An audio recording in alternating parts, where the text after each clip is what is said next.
Hello everyone, I'm Dan 2x15 on Xbox Live, back again with another video, and I'm doing another top tier list, and I am joined by Conor with me today, Hello. and I thought it would be, we did a WWE video game tier list with me and Jackson, and I thought it would be only fair that I'll let Connor, who's also a big wrestling fan, you know him, you've seen him in my videos before.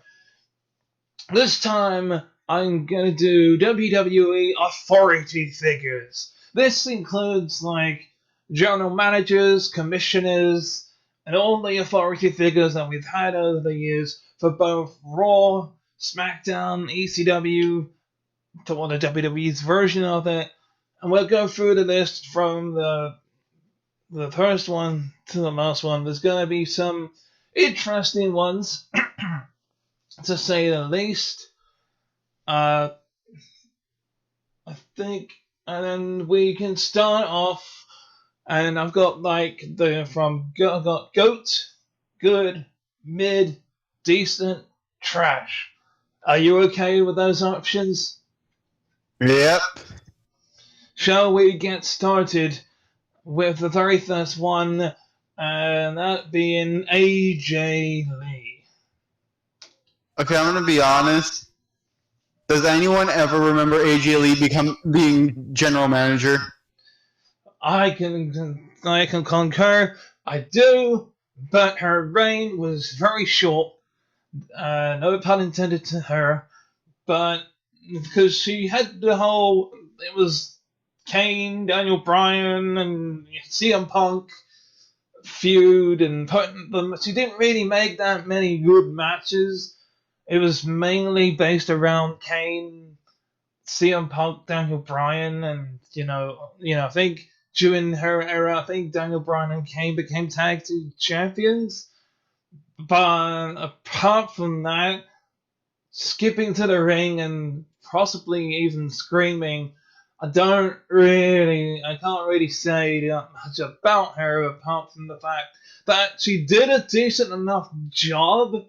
And this is what the factors, what I think is that we should put into play here, Connor, is how decent of a job she did, this person did at making matches, how good they were at making stipulations, how good or bad they were at being the type of authority figure they were. For example, if they were a babyface authority figure, how good they were at getting reactions from the crowd, or if they were a heel, then how good they were at getting heat from the crowd.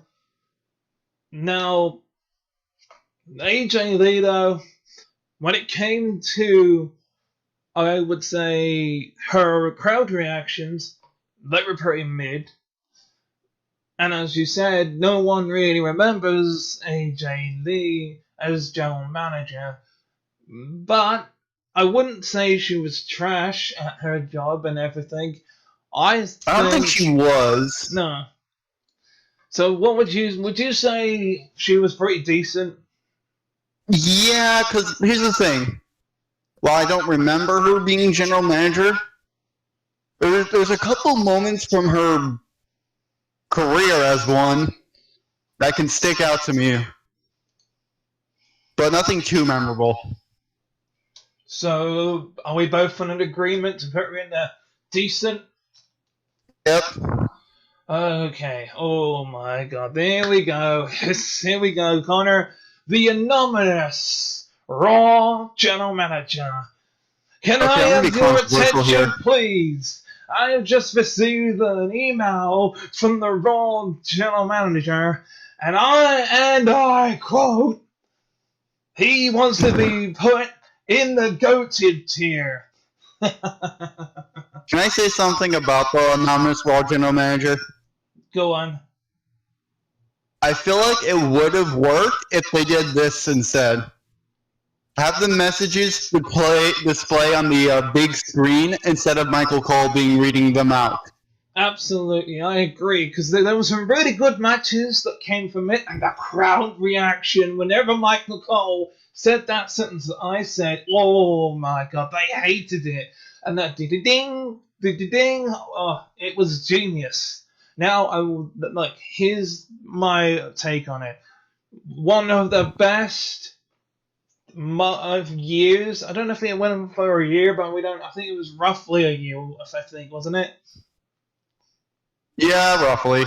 So it for roughly a year, he basically it was a good. It was really good. I would say it was the greatest of all time, but not quite. There. So I'm I gonna feel like one thing ruined it.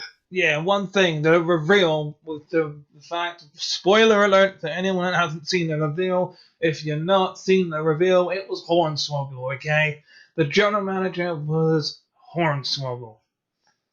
To be fair, it did go on for like over a year, and I did hear that there was a rumor that it was going to be Stone Cold. Yeah. It would have made Which would have been cool.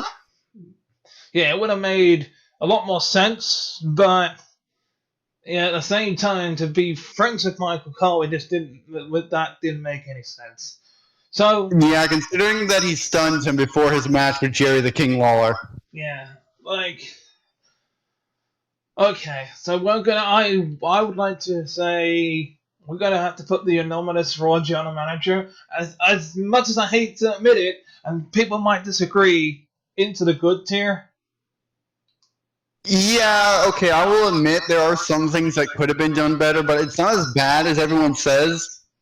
They just hate it because of how Michael Cole was booked back then. Yeah. Well, up next is Armando Estrada, who was general manager of ECW for like 2 weeks. He didn't even Okay. like. I can't give an opinion on this since I have never watched any of the ECW stuff yet. But yeah, So he was this the one's going to be all you. manager of the WWE version of the ECW, and I'm gonna say this now: he was trash, absolute garbage. No, nothing. He gave nothing for the crowd. Not a single reaction. So I'm just gonna put out Armando Estrada. He was great as a manager for Umaga, but he was absolute trash.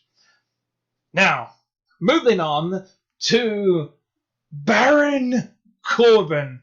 Conor, as the Raw general manager, or I don't know if he was a general manager or more of a commission. I think he was a commissioner, wasn't he?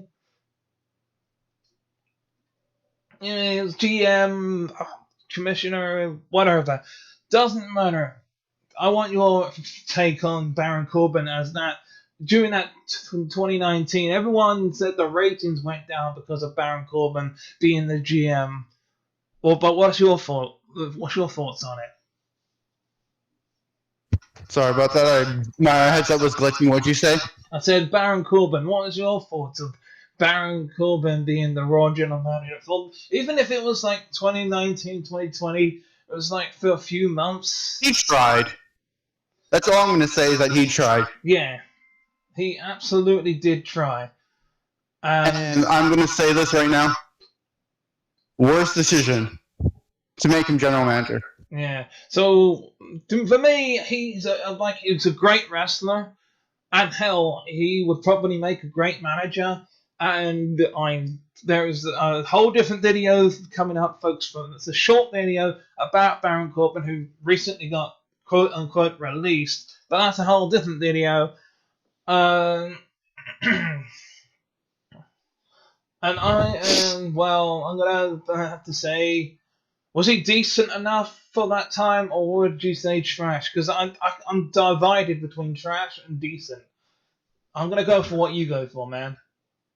Okay, from what I remember, for a short time there was a storyline between him versus the locker room, which I was sort of invested in, but I just lost interest quickly. So I would say he was a trash general manager. Above Alejandro Estrada, as in like he was at least decent enough to be better than Just slightly. Slightly, okay. So we'll put him up on there. Now, can you dig that sucker? It was Booker T was general manager of Monday Night Raw, Monday Night Raw for a short while. I think it was for a few weeks, and he didn't quite connect with because it was Booker T. He's a Hall of Famer, 5-time WCW champion, 6-time world champion, multiple time, he's an Intercontinental champion, Hall of Famer, without doubt. But as the general manager, in my opinion, Connor, pretty mid, to say the least. Yeah. But what I barely remember anything of him being general manager. Yeah, because let's face it, Booker T, one of the greatest of all times, but I think he did kind of mess up a few lines. So I love Booker T, and it was a great pop whenever you heard the music, but I'm afraid I've got some bad news. Even he was not in that. I can't even see if he's there, which is surprising because he was technically. I suppose he wasn't technically a general manager. He just gave bad news every now and again. In the words of Wade Barrett, I'm going to put Booker T in mid. Now, Probably that's what for best right now. Can you see who's next? Is that Brad Maddox? It is Brad Maddox. I'm not going to lie. This guy kind of made a good impression on me as a heel general manager. Absolutely, I will agree. He screwed over CM Punk as the referee, became the general manager, and he was such a wily weasel general manager. It was a guy you love to hate. And I can exactly concur that this was very good at what he did as a general manager. It wasn't for long, but my God, as the general manager of SmackDown, he was very good at what he did. So I especially remember one moment during the reveal for the cover for 2K14. He put himself on the cover as a tease. Oh yeah, I think I do remember that. But then, of course, The Rock probably put. I think didn't The Rock come out because 2K14? Yeah. He came out, and I don't remember if he got a rock bottom or not. But even if he did, then it was fucking funny. It was great. Something tells me if Brad Maddox stayed longer as general manager, it would have been much better. Yeah, I know now, outside of WWE, he did do that thing, but we're not going to talk about that thing. But as a general manager, without a doubt, I'm going to put him in the good tier. Would you agree? Yeah, I think that would fit him. Up next, we got the best there is, the best there was, the best there ever will be, Bret the Hitman Hart, who was general manager on Monday Night Raw as a special guest general manager for one day. Oh, I don't know how I'm going to feel about this. Sorry to say this, Bret, but you may be the best technical wrestler of all time, and 100% valid Hall of Famer, but I'm sorry, but you were not a great JM. He made one match. And he had his moment with Shawn Michaels on that while he was GM, and he had the moment. Wait a minute. He forgave Shawn Michaels for screwing him over, but I'm sorry, but he's Bret Hart, and he's decent, but that's all he is. That's all. Hold on a minute. Was it really one day? I don't know. It might have been because I remember. Or it might have been 1 week. I remember a segment where he was talking with the Hart Dynasty, who just got jumped by the Usos, and Bret said that he brought him in. Yeah, that's true. It might have been, in that case, it might have been a week. But either way, didn't he won the United States Championship? Yes, he did. Yes, I remember that now, unfortunately. but I'm gonna have to say he's still. I mean, he's not. I Oh, could put him in the decent pile, but I think he's better than decent. I'd say I just he's looked up mid. how long he was. Would you say he's in with Booker T in the mid pile? He's not. Yeah, roughly. Okay. Okay, now here's one we could probably agree on. Daniel Bryan as the SmackDown Live general manager, I alongside fucking Shane loved him. McMahon. He was co-general manager with Shane McMahon. In fact, I This would is put an example of a wrestler becoming general manager right. yeah, because they were both on the show at the same time. I'm putting this version and the older version of Shane because they were both general managers on SmackDown. They were both co-general managers on SmackDown at the same time. So I think it's You want? only fair we rank them both because it was on the same era. Yeah, but I feel like we should rank Shane slightly differently, Yeah, considering that Daniel Bryan was no longer general manager once he came back. yeah. So, but I will keep it in the same bit because it's the same year and era. So, me personally, I'm gonna have to say he didn't really make that many matches, but he was good when it came to the pops and he made some matches, but I feel like he made it too much about himself because eventually after this, Daniel Bryan was back wrestling after a while. So he's a good general manager for that short term, especially with the whole thing with the Miz on that when he had that thing on SmackDown, talking smack. Uh huh. So yeah, that was a great moment and a great segment, and agreeing with Shane McMahon most of the time of what needed to be done. So in that sense, I'm gonna say he's in the good tier, and I'm gonna say he's above the Raw general manager because it's Daniel Bryan at the end of the day. But as for Shane, Yeah. they both at this timeline they both roughly came out to the same amount of cheers and boos and the quality of the matches and making all the matches. So, would you put him higher than Daniel Bryan in the good section or just below him? I would say slightly just. Oh no, this one's a bit tough for me because there are so many memorable things with Shane being general manager and not so memorable, Yeah. like the Kevin Owens feud. Oh, yeah, yeah, definitely. So this one's actually a bit tougher than I thought. I'm gonna go with slightly below. Slightly below. Below the Raw General anomalous Raw General Manager or above him? Above him. Okay, up next for one night only, I believe, maybe 2 nights or one to the build up to WrestleMania. We had Donald Trump. Now let's take away politics away from this. Let's take away the fact that he's now the current president of the United States as of recording this video.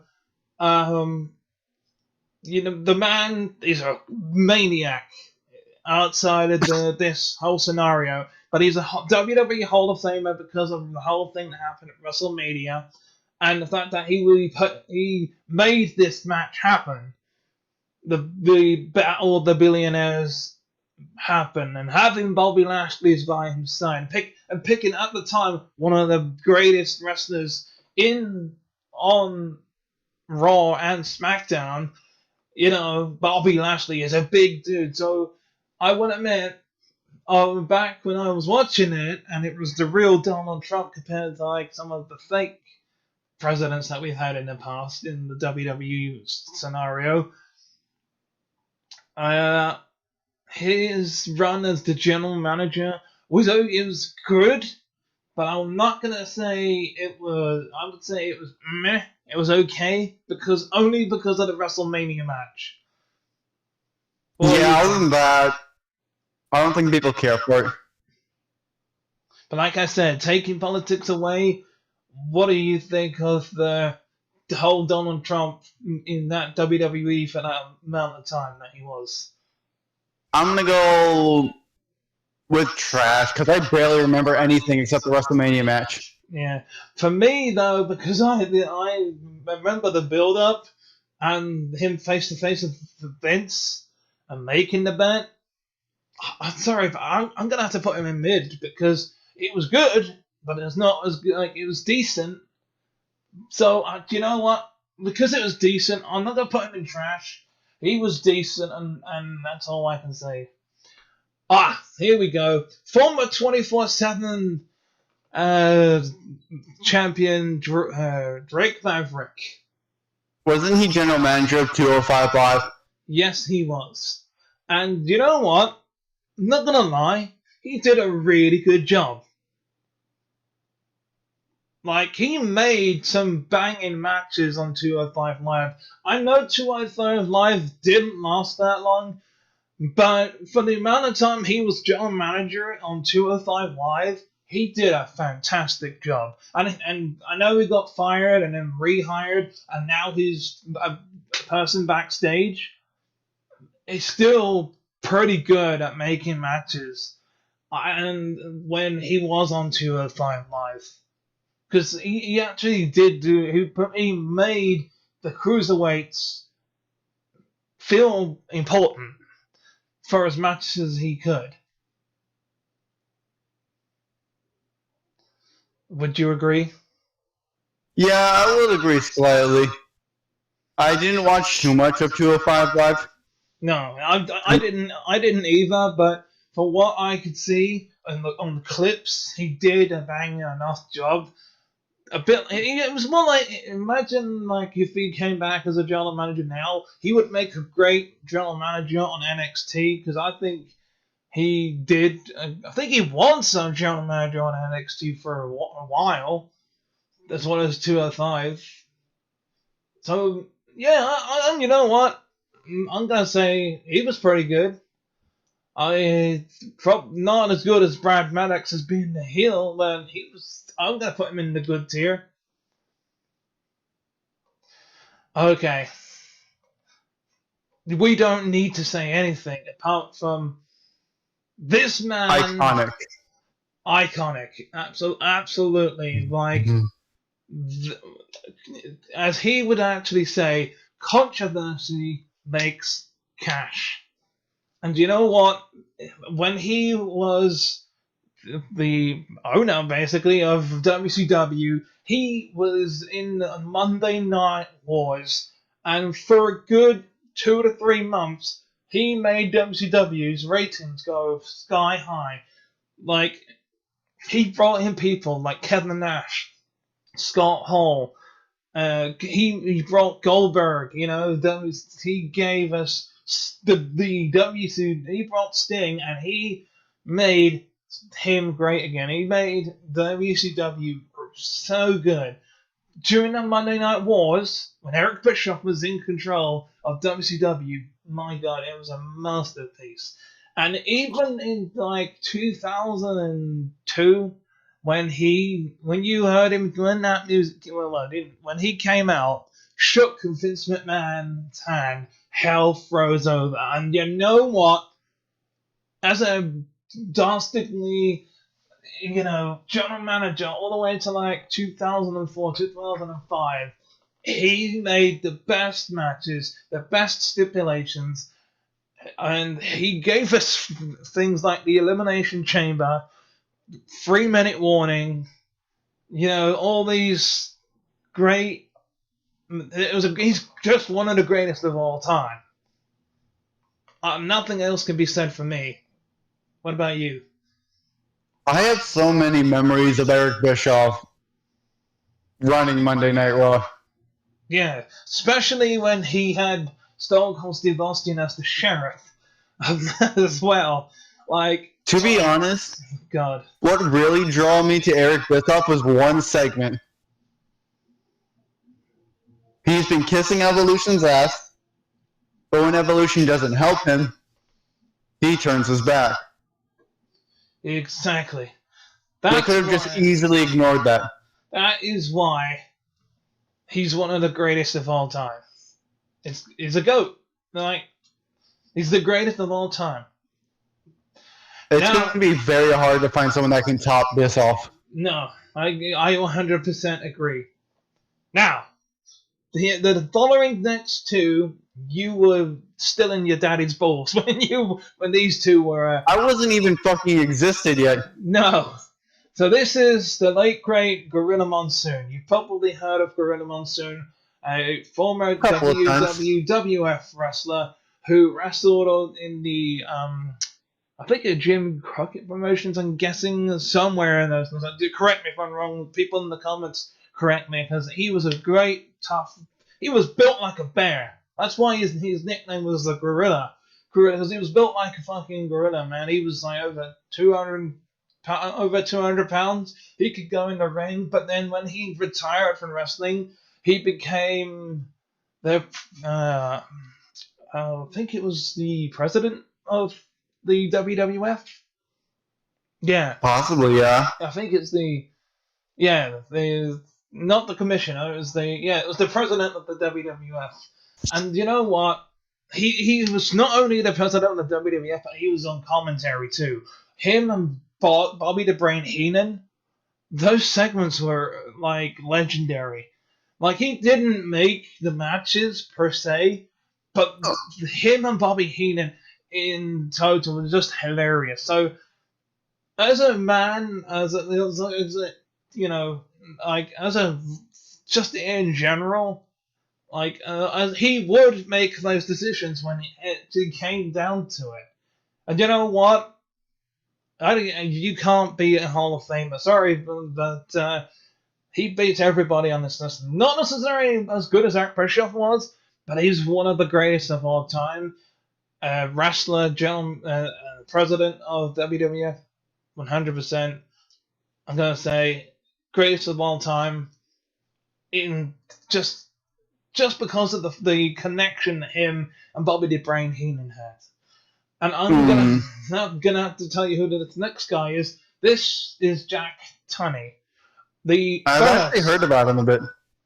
This guy, whenever something really controversial happened, he would step in and take over. For example, he was the man that was responsible, I think, if I remember correctly, when Razor Ramon, became the Intercontinental Champion. But then Shawn Michaels declared that he was the Intercontinental Champion, and he never technically lost it. So he's the one that's responsible for the ladder match, if I remember correctly. That could have been Gorilla, but I think it was definitely Jack Tunney. He's helped solve so many problems he was never on screen that much, but when he would put his foot down and go, you know what? I'm putting my foot down. This is what's going to happen. He gave us some really good moments and really good matches, but not exactly that legendary in a sense as Gorilla Monsoon. So I'm going to have to put him in the good tier. For better than the Anomalous Raw General Manager, because when it came down to it, he was good. But, Yeah. But here's a guy you do know a lot about, is John Bradshaw Layfield, JBL. For me, I think he was general manager of NXT for a short time. But oh, wait, now I remember. Nothing really major. He didn't really... he was more better as a wrestler when he was an in-ring talent. But when he was whenever he was a manager or general manager, he just didn't quite fit in, if you ask me. Yeah, what I've heard, he really did not fit into the role. No, I'm sorry, but JBL just a big loser because he was just mid. In fact, I'm gonna put Booker T above him. Hell, I put Brett in front of him. Yeah. And next up, I believe we have People Power. People Power, yeah. I'm sorry.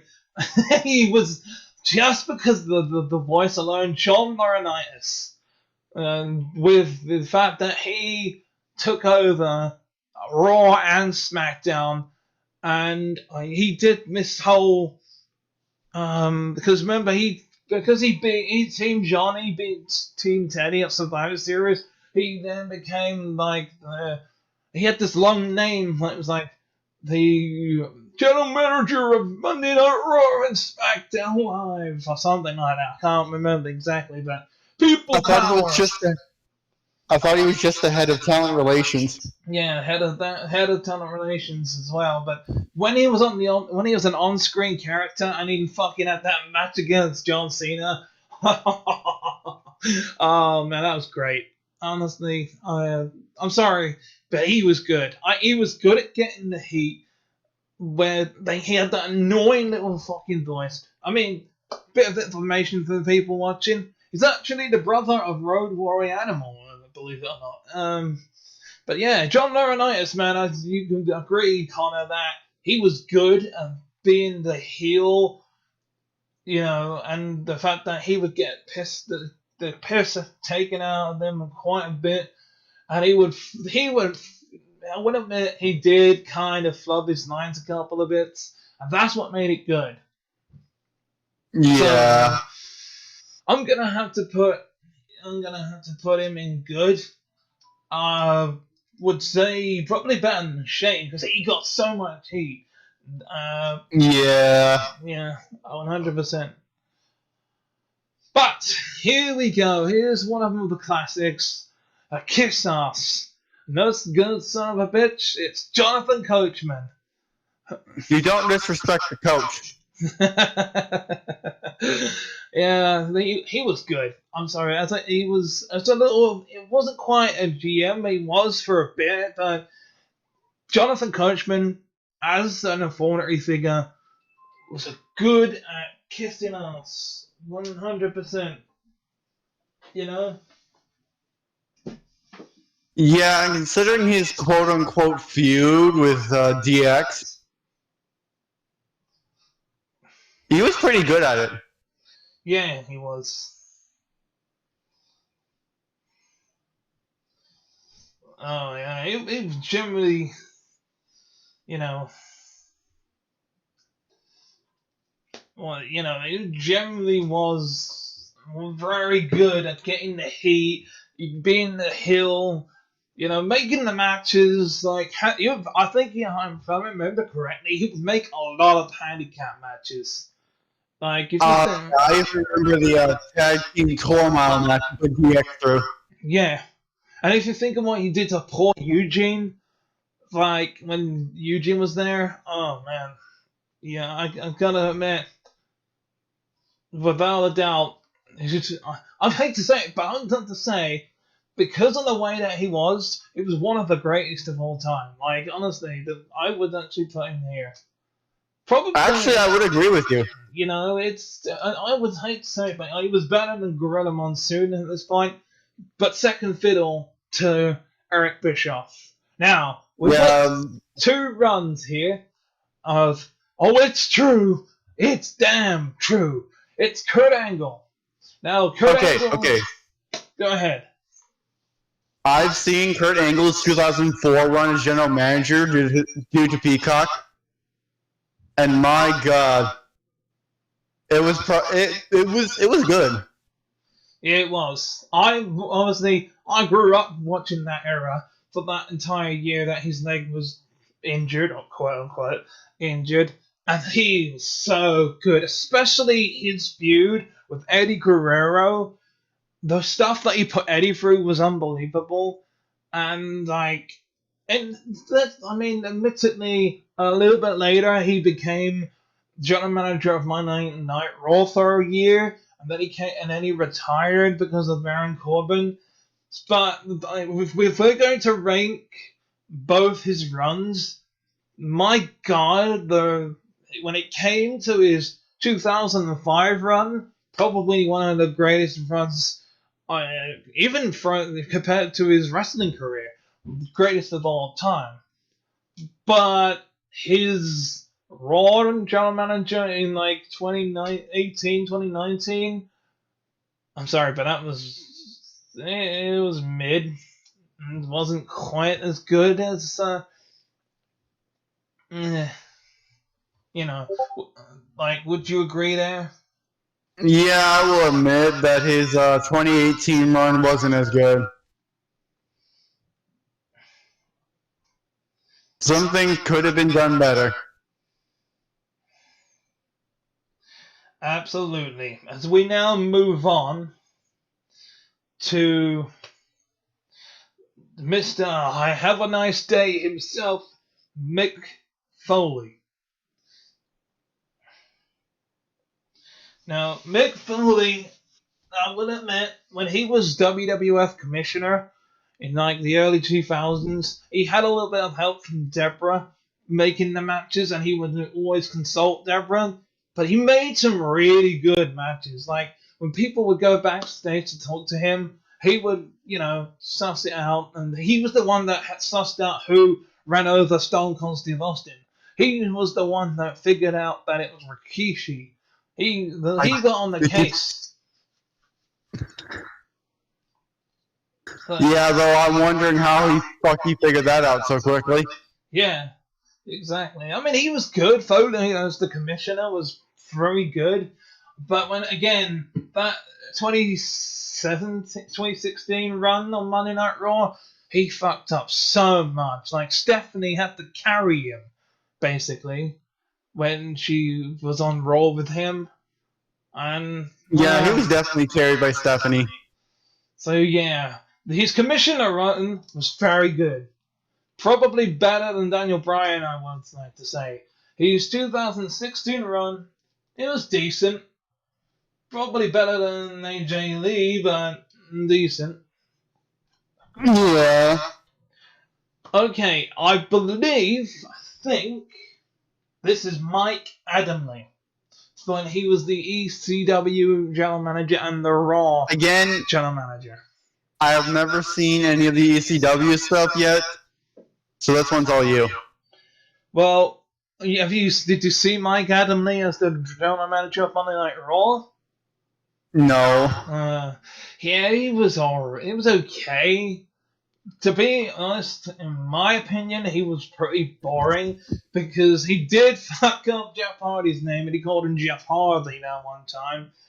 But, nah, I'm sorry. But for people that remember Mike Adamle, he was trash. Moving on to Paige, though. This is my house. SmackDown General Manager. Again, this is before Daniel Bryan took over as SmackDown General Manager, as she was SmackDown General Manager with Shane McMahon as well. But she didn't really make that much of an impact, really. Yeah, the only thing I remember her doing was throwing out James Ellsworth. That's all I remember. And she didn't. Nothing memorable came from Paige's run as SmackDown General Manager. Sorry. Yeah, I'm going to say that was a wasted opportunity. So, would you say trash? Yes. But I would say better than Baron Corbin. Definitely. Okay, here we go. Ladies and gentlemen, my name is Paul Heyman, and I don't even need to give an explanation why, but when he was the owner of ECW, when he was the general manager of SmackDown, when he was the general manager of Raw, I think at one point, and even the owner of ECW, he is the greatest of all time. Don't need to give any reasons why. Both his runs of being a GM was absolutely perfect. He was the greatest of all. In fact, you said there's nobody that can beat Eric Bischoff. He comes into a very close second. When you can't deny that everything that Paul Heyman has done has been such great work. It has been. Like, there's no need for me to explain why. It's just he needs to go in the goat. That's it. Enough said. And as you can see here, this is in the WWE Hall of Famer, Nature Boy Ric Flair. Woo! I feel like Ric Flair was the perfect opposite of Vince at the time. Yeah, this is the 2002 Ric Flair, Raw General Manager Ric Flair. I think, was it Raw? Yeah, I think. Yeah, he was on Raw while Vince was in charge of SmackDown. And I'd just like to say, it was really good to see him as a general manager, and he's Ric fucking Flair, but that's all he was. It's just Ric Flair. Yeah, as a competitor and of all time trash talkers and a limousine riding, kiss stealing, wheeling dealing, son of a gun. Yeah, all that type of stuff. Worth being a 2-time Hall of Famer. But his run as in the 2002-2003 general manager of Monday Night Raw, nope. He was decent, but nothing more than decent, if you ask me. Yeah, that's about it. The only thing I remember was his feud with The Undertaker when he was general manager. Yep, and which I think led up to the match at WrestleMania. Yep. Okay, moving on to Sergeant Slaughter as commissioner. Since I was not alive, yeah, you can take this while I'll be right back.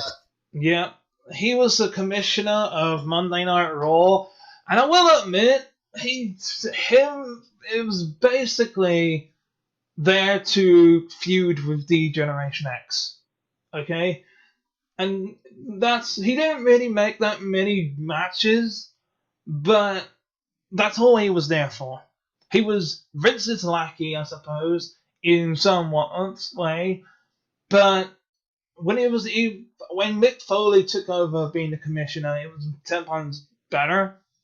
But Sergeant Slaughter, you maggot, it was good. But this was I'm sorry, but Sarge, he was decent, but not as good as he could have been. I don't really remember that many matches that he made. He was there to make DX look good. That's about it. So I'm gonna put him on decent, but probably Mick Foley. Like I said, Mick Foley was much better than general manager and commissioner than Sergeant Slaughter. But even AJ was more entertaining. But folks, wait. I don't know if this is the Shane McMahon when he was. I think this was the WCW invasion storyline, Shane McMahon, when he bought the WCW underneath his father. So I think this is when he was in charge of WCW, when it was part of the invasion angle. And you know what? It was very, very good. Also, I'm back. Welcome back.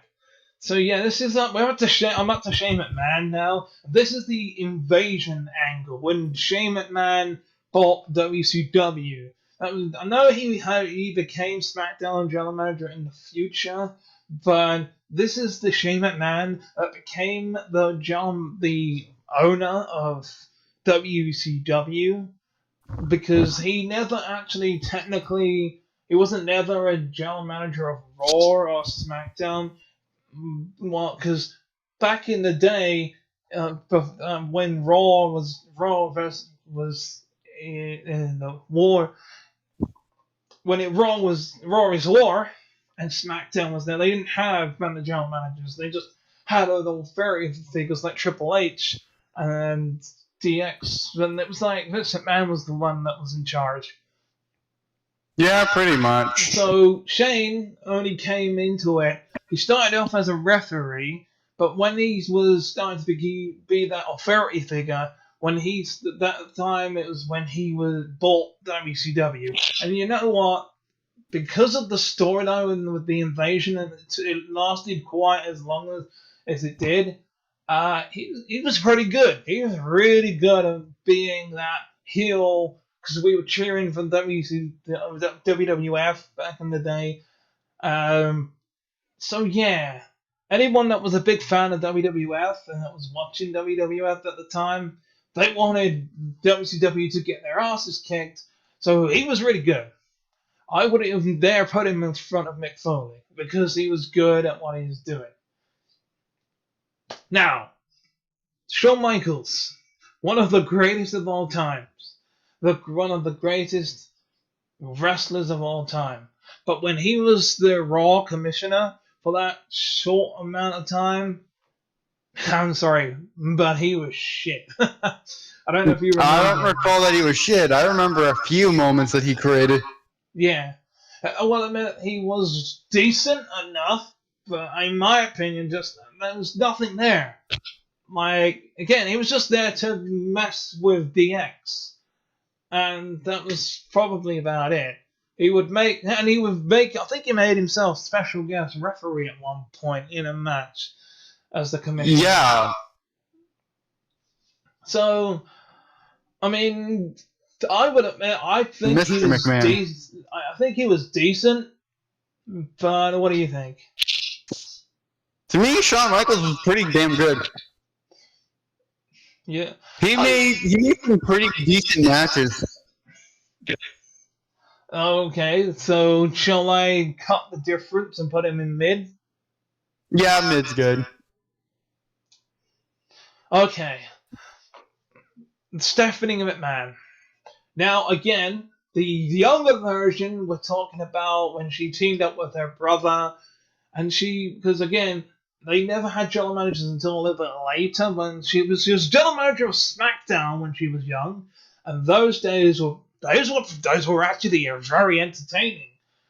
And the picture that we got here, I think, is based off of when she was with her brother, but regardless, when she was part of the invasion storyline, that was good. And when she was always the authority figure, I will admit, being a SmackDown general manager later on and on Raw, no matter where you put her, she was good. She was a great authority figure. So both when she was young and much, much, much more, Stephanie, when she was older, was one of the greatest of all time. Probably a little bit here next to Paul Heyman, better than Coachman. Back in her younger days, though, she was good and sexy when she was the general manager of SmackDown, so I'm going to put her next to her brother. And just under, because that's about it. Now we got Sheriff Stone Cold Steve Austin. Do we even have to say anything here? I think just because it's Stone Cold, it speaks for itself. Stone Cold being in charge and being in sheriff, what more do you have to say? Yep. Just below Eric Bischoff and the GOAT. Would you agree? Yeah. Okay, man. Hey, Connor. Let me just say something now. If you piss me off in this tier list, I will get Teddy Long to put you in a match against The Undertaker. Or put you in a tag team match, player. Now, we got two versions. The run as the ECW general manager that may have lasted a few days, and general manager of SmackDown. Chef's kiss. Now, the ECW, I'm sorry, but that was pretty, when he was general manager of the ECW, pretty mid. He's still Teddy Long, but it was pretty mid. But you can agree that Teddy Long, as the SmackDown general manager, greatest of all time. I will agree. No one will top Teddy Long as SmackDown general manager. Absolutely. I'm going to have to put him above Stone Cold Steve Austin. I just did because that Stone Cold was a wrestler and the sheriff was one point. So, yeah. Here we have Tiffany. No, not Tiffany Stratton. Tiffany. She was Wait, I think I may know who she is. like general manager of ECW for like a week or two. I was apparently long enough to get her in the video game. Yeah. I don't even need to say anything. Okay. Yeah. Now we've gotten to the big guns. Triple H. Poor Triple H. Now think. Whether you are talking about his run when he was WWE champion and he was the leader of DX, running both Raw and SmackDown, or whether you're talking about the authority figure back when he was with the authority with Stephanie, Seth Rollins, J&J Security, old Kane, all that. Whether you're talking about sharing it with his father-in-law and running the show with his father-in-law, or whether you're talking about now, yeah, Triple H, what he's done for NXT, what he's done for the company now, brilliant. There is nothing that has happened over the last year and year and a half that you could say it's been bad.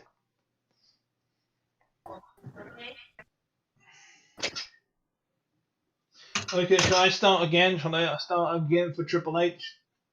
No, I think I've heard enough. I think Triple H is probably a great general manager, but not the GOAT. Yeah, I mean what he's done so far. Because I will say he's the GOAT, but you're probably right. He's not here. I would say in the good tier because you know. Yeah, that fits him quite well. But let me just say this. Excuse me? Excuse me!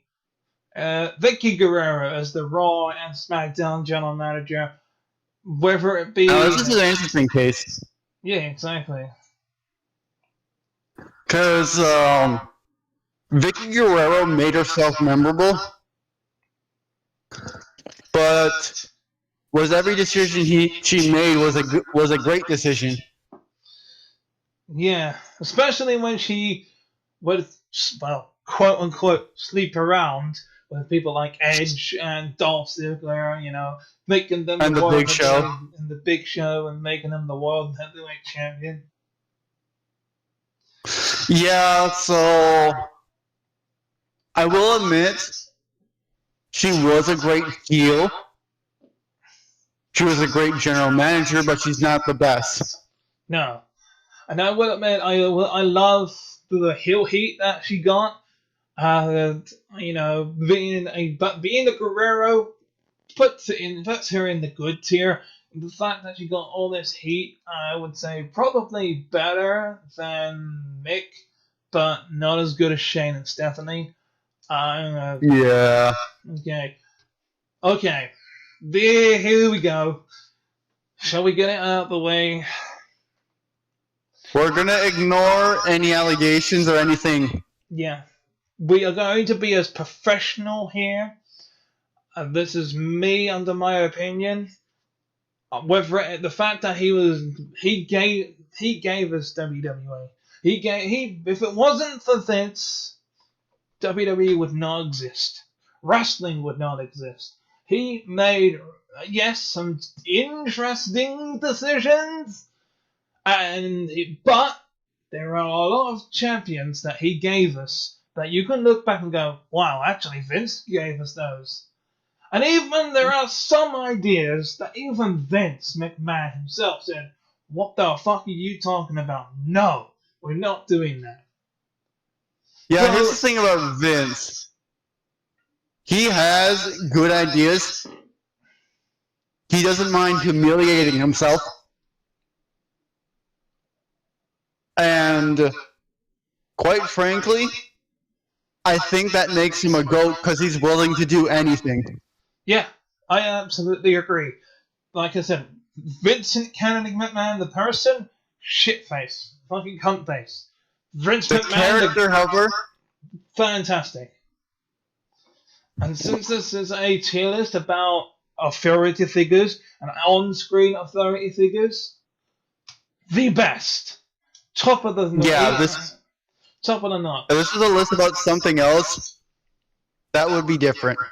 Yeah, and I agree with you, Connor. Like 100%. Vince McMahon, especially with the fact that he gave us one of the best rivalries of all time. Mm-hmm. Well, we're ending things on a high note, and considering that he was, I'm going to actually moving around in the order that he wasn't. As a commissioner, funny, and he he made matches. He had funny rivalries when he was commissioner. He was brilliant when he won the King of the Ring, and he was the tyrant that was on Monday Night Raw. And when he went to NXT, he created the best goddamn catchphrase you'll ever hear in War Games. Or I can tell you now, under my opinion, all three versions of William Regal being a authority figure, greatest of all time in my opinion. Like he was willing to embarrass himself, to make him look stupid. He had a funny side to himself, but when he got down to it, man, he had that mean streak. I'm going to say this right now. William Regal, as the character of Vince McMahon, except the person behind the character is nothing like him. Yeah. William Regal. That's the best way to describe William Regal as general manager. Yeah. Like, even in person, it's got to be one of the nicest guys you'll ever meet. Steven Regal, you know, without a doubt. So I'm going to have to say, like, the Commissioner version, greatest of all time, above, but no, I would say below Bishop, I'll put him above Coachman. The Raw General Manager version, probably better than Telly. And NXT General Manager, probably only just above the Sheriff, but below Teddy Long. But still, the greatest of all time. But there you go. That is our list. Obviously, I got this off of the actual website. And do you agree with our list that we've made? Do you? Yeah. I don't see anything wrong with it so far. Yeah. So yeah, for the people that are watching, me and Connor, do you what we've made here? Do you agree with what we've made? And do you disagree? Would you change anything? Let me know in the comments below. Anything else you want to add before I sign off?